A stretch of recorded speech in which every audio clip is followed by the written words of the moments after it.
A ver, pensemos en esto. ¿Cómo algo tan local, hecho a veces con muy pocos recursos, pero con una creatividad increíble, puede llegar a desafiar las grandes ideas sobre quiénes somos? Bueno, para entenderlo, vamos a meternos de lleno en un caso fascinante, el de la provincia de Misiones en Argentina, un lugar donde el video se ha convertido en una herramienta de resistencia súper potente. Yo uso Canecalón, pero sigo siendo Vogue. Ojo con esta frase, porque es, digamos, el corazón de todo lo que vamos a analizar.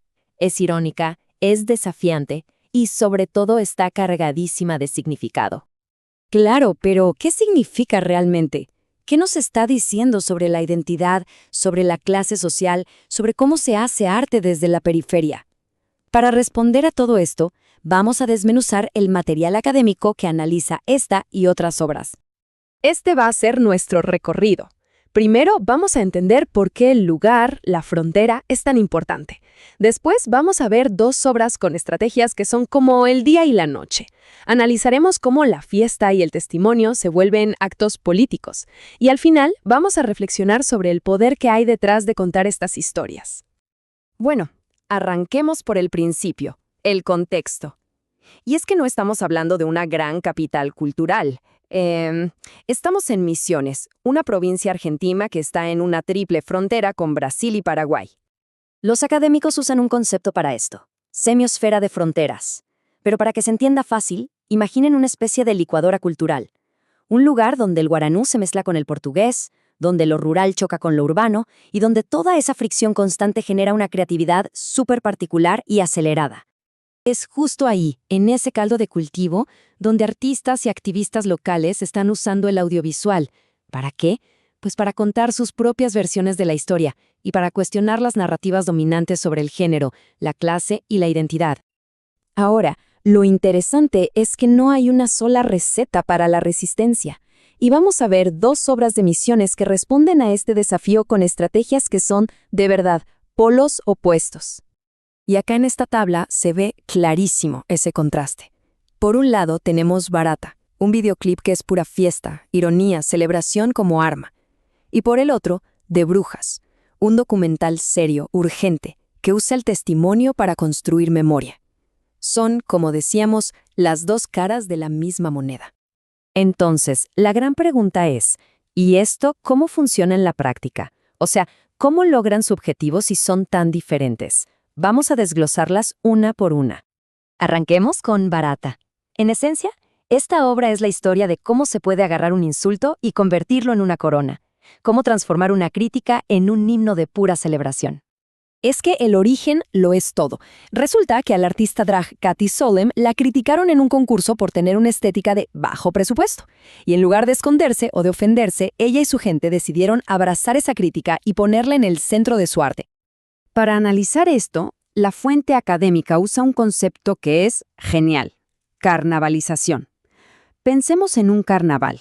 Es ese momento donde el mundo se pone patas para arriba, ¿no? Los roles se invierten, la risa se apodera de todo. Bueno, Barata hace exactamente eso, pero en un videoclip. La estrategia es brillante y tiene como 4 pasos. Primero, se adueñan del insulto Barata hasta que se vuelva un orgullo. Segundo, en vez de un escenario de lujo, se toman un mercado popular. Tercero, mezclan códigos globales como el Vogue con su realidad local. Y cuarto, que es clave, lo hacen todo en comunidad, con alegría. Hay un diálogo en el video que lo resume todo a la perfección. Alguien dice drag humilde y la respuesta es ¿humilde? Barata, diría yo. Fíjense cómo se rechaza la connotación de sumisión de humilde y se abraza a Barata como una identidad activa, creativa, orgullosa.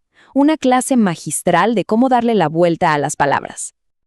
Bueno, y ahora cambiamos de canal completamente. Dejamos la fiesta y nos metemos con De Brujas, Locas y Aborteras. Acá el objetivo no es la celebración, sino construir un archivo, dejar un registro de la lucha feminista local. Aquí no hay una sola protagonista. La fuerza de este documental está en su polifonía, es decir, en la cantidad de voces que junta. Va tejiendo los testimonios de distintas activistas para crear un retrato colectivo, complejo, del movimiento. Y ojo, que no es un retrato idealizado, para nada. El documental es súper honesto y muestra las tensiones que hay dentro del movimiento. Esta cita del activista trans Dana Valiente, por ejemplo, es potentísima. Habla de la necesidad de una alianza real, de un feminismo que sea inclusivo.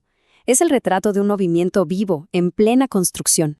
Y para anclar todas estas luchas en una realidad urgente, el documental cierra con un golpe durísimo. Al final, en la pantalla, aparece el número de femicidios que ocurrieron en la provincia durante el tiempo que duró la filmación. Ese dato, así, frío y contundente, le da un peso inmenso a cada testimonio que acabamos de escuchar. La función de Brujas es, entonces, la de crear un contraarchivo. Frente a los medios tradicionales que muchas veces ignoran o estigmatizan estas luchas, este documental construye un archivo propio, un registro desde adentro, con las voces de sus protagonistas, para que esa memoria no se pierda y le pelea la historia oficial. Entonces, ¿por qué analizar estas dos obras de una provincia fronteriza de Argentina es relevante para todos? Porque nos enseñan algo universal, el poder inmenso que tiene contar las propias historias. Lo que vimos al final son dos formas de resistencia. Por un lado, la que nace del goce, de la celebración que crea visibilidad y orgullo, como en Barata. Y por otro, la que se construye desde la memoria, desde el testimonio que crea cohesión y conciencia, como en De Brujes. Ambas son absolutamente vitales. Entonces, si nos quedamos con algunas ideas clave, serían estas. El arte que se hace desde los márgenes tiene el poder de redefinir qué es valioso. La celebración, la fiesta, no es algo superficial, puede ser un acto político muy profundo. Y registrar las historias, crear archivos propios, es una lucha directa contra el olvido.